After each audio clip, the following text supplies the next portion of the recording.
Hey, what's good, guys? It's your boy Chris here from Team APS, and today I'm here to showcase you my Zoodiac Dogmatika deck.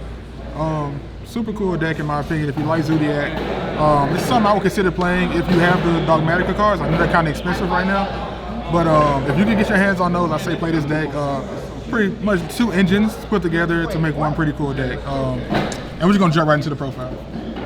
So starting off, of course you got the Rapier. When Rapier is summoned, you can send a Zoodiac card from your deck to the grave. That's pretty much what he does, but essentially he's just a name that gets you into your Zoodiac Exceeds monsters. But he's at 1 for a reason. Super good card. He gets the deck started, and he pretty much you come off with this 1 card. So next you got Whiptail. Whiptail, you can play at 2 or 3. It really just depends on who you are and what you want to do. But with Whiptail can equip herself to and Zoodiac Exceeds monster, and they gain that attack.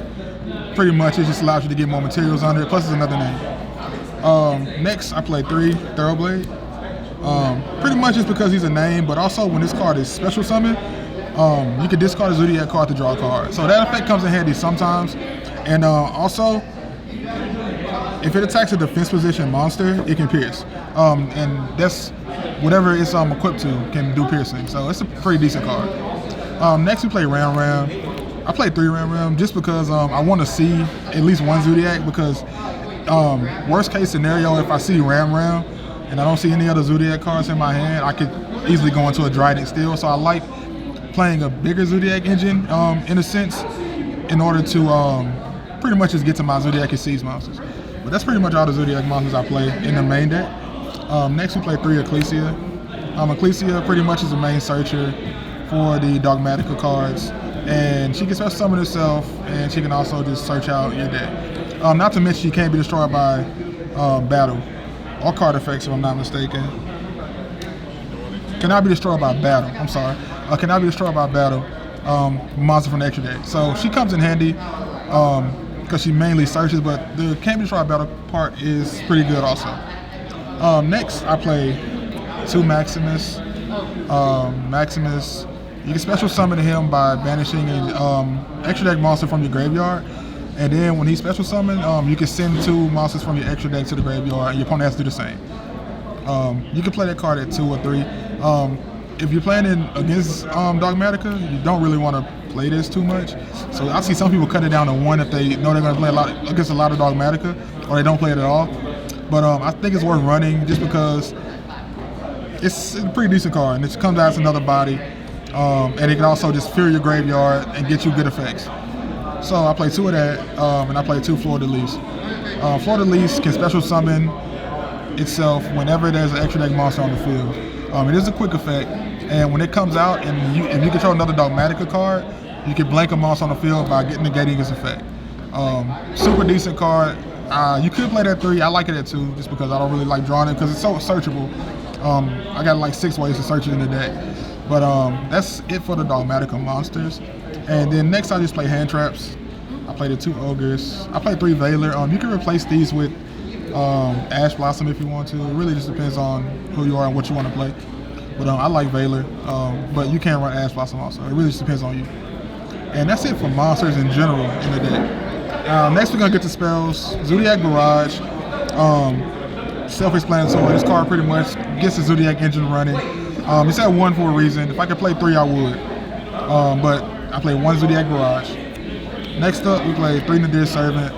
Searches out all of your Dogmatika cards in the deck. And this comes in handy. Like I said, if you can get your hands on this to play the deck, I would.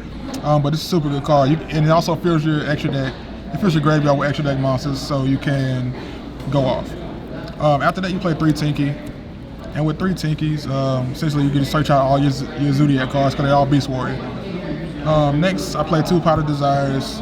This is optional. I think you kind of need to play it though, but it is optional because some people don't like it. But essentially, you know what this does. Remove 10, draw 2. After that, I play 2 Cosmic Cyclones just because my locals, back row, they run a lot of back row and Mystic Mine, and this just gets rid of the problem.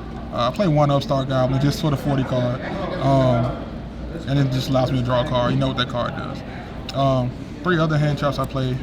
3 Infinite Impermanence, self-explanatory. Dogmatika Punishment. With this, I can target one face-up card on the field, and I can send a monster from my extra deck with equal to a higher attack to destroy that monster. But it does lock you out of your extra deck. But this card is broken. I will say that much.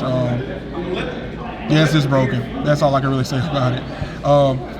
After that, you play Zoodiac combo. This allows you to pretty much recycle your Zoodiac monsters if you fill your graveyard up.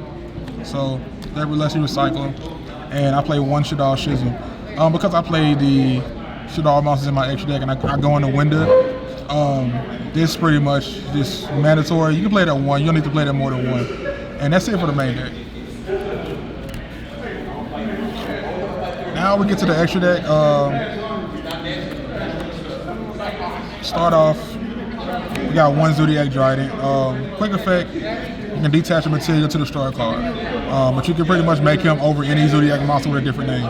He's at 1. If you could play more, you would, but he's at 1, so you just play 1. Next, you play Chakanai. This card is essential in going into the Mega Clops combo. But essentially, you can detach one material on this card, especially summon a Zoodiac monster from your graveyard. It's mandatory. But I wouldn't really play it more than 3 because you really don't need it, and the space is kind of tight because you do play the Shadar engine.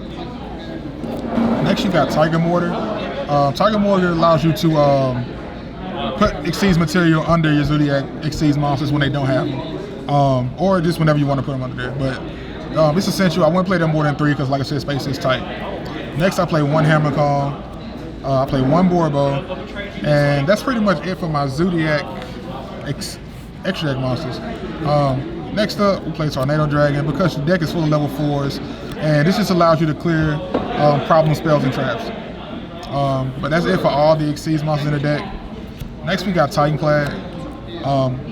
Titanclad is usually usually a good target to send to the grave.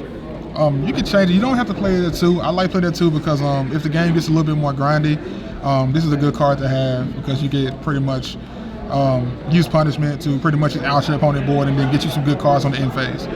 So I play 2 Titanclad. I play 1 Winda.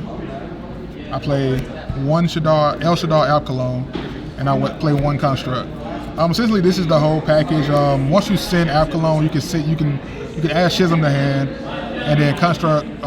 If you discard Schism with Alkalone, you can add it back to the hand with Construct, and then next turn or your opponent's turn, you just go in the window. So pretty solid package because a lot of times people can't really out window. So essentially, you lock them in to window, and you go on to win the game. So I love the Shadar engine in here. After that, I play 1 Sideframe Lord Omega.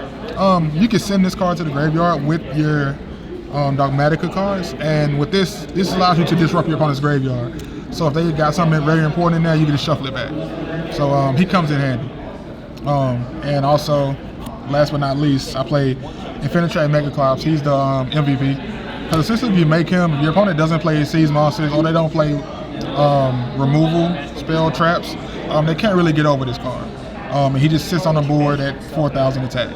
And he allows you to special summon your Exceeds monster from the graveyard. So whenever you're locked under punishment, you can special summon your Exceeds monsters from the graveyard with him, and then clear out your opponent's monsters by attaching them as his material. And he just comes in handy. He usually wins the game when he comes out because a lot of people can't get over it. But that's it for the deck. Yeah, tell me about this mat. What mat are you using here? Oh, guys, if you don't know, I'm playing Dogmatika today, but I'm also using the Team APS Dogmatika mat that you can get from Inked Gaming, right? Inked Gaming. Go check it out. You can get this mat customized. You can get zones on it if you want. It's up to you. It's a really good mat. We got this mat. We got the Melfi mat. So go check that mat out if you want it. And thanks for watching.